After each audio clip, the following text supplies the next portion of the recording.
There's been a bunch of things said about me, some true, some not true. I've never dissed a veteran.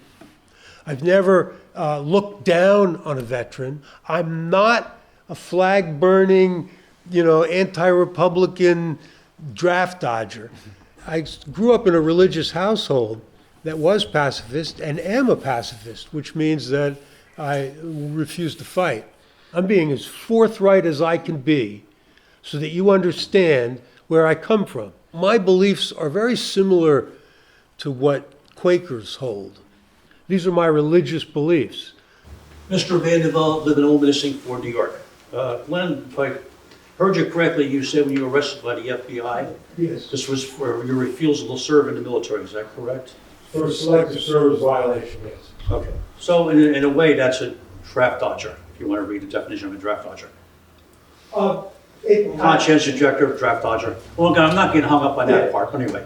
I just personally, as a person who lives in town, and you're probably a great guy. In fact, you're my neighbor, you live in the street from me.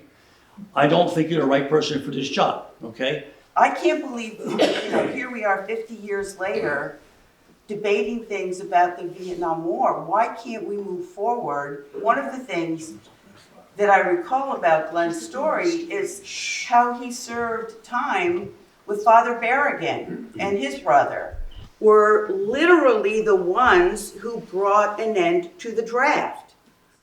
It became a volunteer army, largely because of what the Berrigans and Glenn Pontier, little podunk people, did. To me, that's a service to this country above and beyond. Give the guy a chance. I don't know Mr. Pontier. I don't know if he would be good at the job. I'm not even sure what the job does. I would love to hear more about that. But I think we really need to be careful about being disrespectful to people who live in this community. If we lose sight of the fact that these people who have lived here and have done their time and service in the military don't get our respect, I have a problem with that. There's never going to be a scenario where we're going to dishonor you in any way. And Glenn's appointment doesn't dishonor you or take anything away from your belief system or your service. John, if you're incapacitated in any way, then Glenn steps in and replaces you.